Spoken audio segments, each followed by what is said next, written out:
I have a question for Mr. Rogers, Mr. Thesz, and Mr. Graham. Of the current new crop of wrestlers, even though they don't get a chance to show it, is there anybody who you particularly look at as possible hopes for the future based on your particular tastes or your perceptions, having been in this business for as well, you know, as long as you have? There are nobody. There are some good wrestlers out there, yes. And you just answered the question also, that they're not committed to do what they can do. And, but the credibility situation that this gentleman just talked about is really what we need to try to regain. Now, we've educated the people to observe and watch what they're watching now. You got to re-educate them back to wrestling. There's a group in Japan that we're all familiar with now, most of us are, UWF. And they said they even got on television and said the other wrestling that they do here is not real. We're doing the real thing. The other thing is fake. So what they did, they went ahead and, as Meltzer and many other people know, they did some fantastic business in many places. They were not having a contest. I had a couple of tapes from over there, and I guess maybe to the neophyte fan why they might think it was a contest. But I knew that it wasn't, of course, and anyone will, you know, that is wrestling story they would know. But they got regained credibility, and we're drawing some fantastic houses. People would like to have something credible that they can hang a hat on before they spend their money. And that's what we've got to do. And the educational situation, as Meltzer points out, is going to be very expensive and in the long haul. Because we've really shown garbage for so long. People love fantasy in Japan too, but they're fantasizing to the point that they just wonder what's coming up with the soap opera or the striptease next weekend. It's going to be difficult to circumvent a lot of that stuff, but it can be done.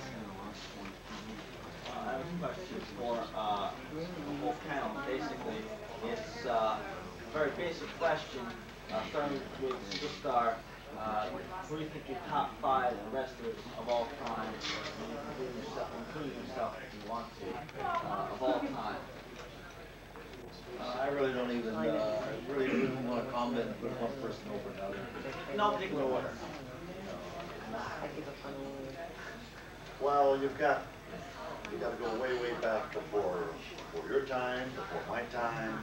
You're talking about people like Lewis, the great Dama of Pakistan, Hackenschmidt, Gotch, the original Frank Gotch,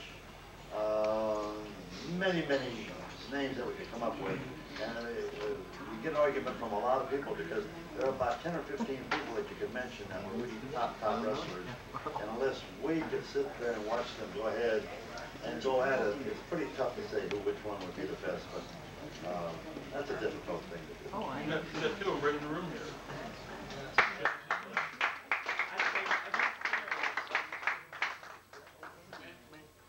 I have a comment. I think that I believe that people that, kids that watch wrestling aspire to the wrestlers. I do think that they have, as a parent, if a certain way I bring my child up, they're still influenced with what they see. You know, I have a question for Billy Graham. Do you believe that the wrestlers of today, Billy, are a positive role model to the children? And if so, do you believe that the children really do relate to these wrestlers and they use them as a role model, and are they a positive role model? Well, I don't want to name names on who's not a positive role model and who isn't, but children definitely relate to wrestlers as role models. There's no question about that, but I can't say who is and who isn't a role model. But children do relate to the wrestlers as role models. They sure do. I just have a sharp question. On Monday's card, there's a match that I think is going to be overshadowed, which will without a doubt be the best match of all night. Kurt Hennig against Bret Hart. Who do you like? To be honest with you, if I would have to pick one of the all-time great matches of wrestlers right now, other than Randy Savage and Steamboat, it's going to be that type of a match, and it's like, how can you pick a favorite? You have probably 2 of the best 5 wrestlers now working in the business. I think maybe that's like Vince's way, trying to throw in a little basic wrestling. No, because I've seen those 2 kind of wrestlers go out and have a 4-minute match that was a stinkeroo because of a time limit or a commercial or a pay-per-view time pause. Because they're booked doesn't mean it's going to be a great match. But the potential is there for it to be one of the greatest matches that ever take place. Yeah. Okay, thanks. And just another couple questions, then wrap it up, right? Headaches hurt real bad. Let's go back here. Real quick, just get back to the question of issues. So who's showing up to the cards and why they're showing up in big numbers to Vinny's cards? You got the kid, one kid in the room sitting saying, "Daddy, I want to go." So Daddy's got to pay. You got Mommy there, his son there, and Daddy himself. So that's 3 people going to Vinny's card. That's 3 out of every how many millions of families. But don't you think that's only a small percentage? Can I make a point about this really quick? Okay, that's a good point, but when I was 9, 10 years old, there was no Vince McMahon, and every kid in my neighborhood went to wrestling in San Jose every other Wednesday night, and there were a lot more people going to wrestling 15 years ago than are today. So, you know, yeah, Vince is the best promoter in wrestling in the United States right now. I give him his due. But I don't think that he's the ultimate genius that knows all about wrestling, because if he was, there would be more people going to wrestling today than there were 8 years ago in 1983, and it didn't even close. Don't you see Joel's card on, what is it, in July? And I saw Larry Sharpe's last week. I'm telling you, the majority of true fans go to those matches. They're both fantastic cards. The problem is with that is, it takes a lot of money and a lot of time to promote one of those cards. I don't have a lot of money, Dennis doesn't have a lot of money, and we both have other businesses that we have to take care of. If you had a bankroll, and you could just go out and do the advertising and marketing that Vince McMahon does, which gets back to what we said earlier. You got to re-educate the people. That's what we're doing in our own small way, but you can only do it a little bit at a time, because it takes so much time and so much work to cover the nut of that show. You just can't do it every week, unfortunately. But that's what we would hope that wrestling would return to. Believe me, I hope it does too. Okay, gentleman over there. Yeah, I'd like to ask a question to Buddy Rogers. I'm also of that age group when I was growing up. Because you were a heel, you were one of my heroes, because I liked the bad guys. And we would root for you and against you at the same time, if you understand. But we understood what it was, a lot of the people that I grew up with, but we still loved it. We would go to the shows and watch it on television as much as we could. Today, the heels that are presented in most cases in the major organizations, you really couldn't care about. Some of them every 2 weeks are switching back and forth, and if you didn't see last week's show, you're not going to remember which side they're on. How would you evaluate the heels of today in creating that heat in terms of their showmanship and the interviews? I remember the interviews you used to have, and Bobby Davis used to have, I think, were classics. On the other hand, I watched some tapes recently of some old matches, the one with Pat O'Connor was talking about, and that was great wrestling in there. And there was a lot less of quote unquote cheating that went on, even than you see in a normal match by a quote unquote good guy like Hulk Hogan will do today. So how do you see the roles that the heels are playing today, and what effect that has on the fact that wrestling has lost a lot of its popularity? Well, I'd like to start the thing off by saying I think I've told quite a few others, if I talked to them just personally, that the art of wrestling has left the field. You see very, very what we call Lou and I wrestling today. So stop and think, when you take that out of the field and you start using clotheslines as holds and 2x4s out in the lobby and burying a guy in sand and stuff a snake down his throat. Where the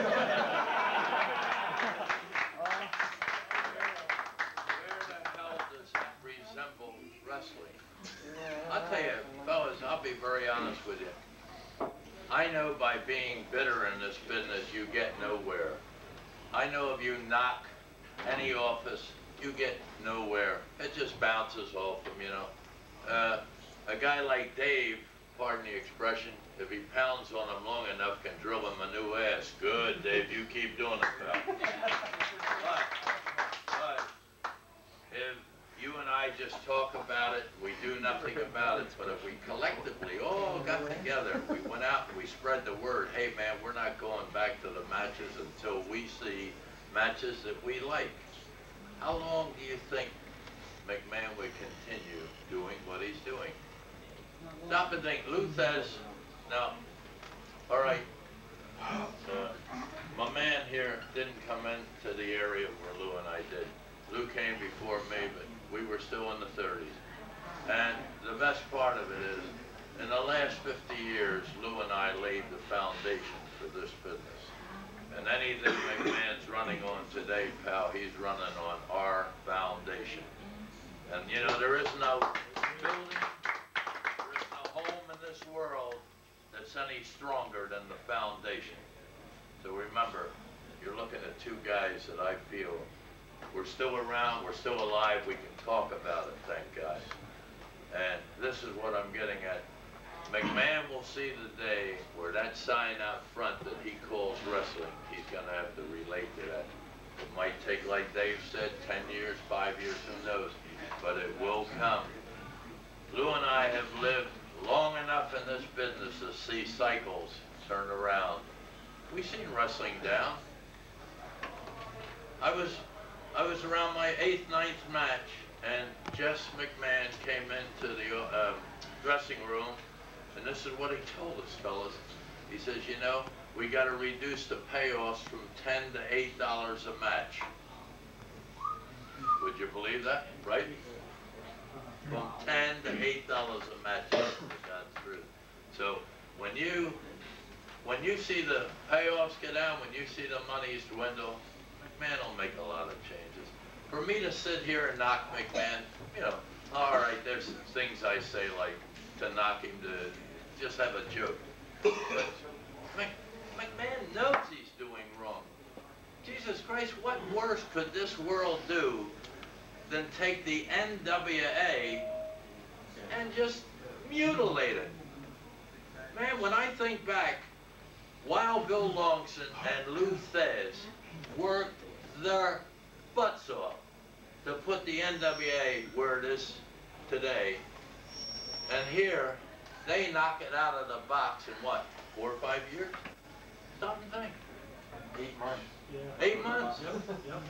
And, you know, God forbid, I love, hey, I don't care what anybody in this room says or thinks, I love Ric Flair. 1979, George Scott asked me to come down and help Rick out in Charlotte. Man, I run. I love Ric Flair. I always will.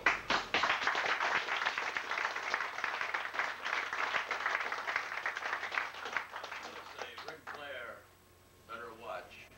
He better use that little CYA when it comes to dealing with McMahon, and that is cover your ass. Because boy, he'll tune him up if he don't. I think on that note, that's a great point.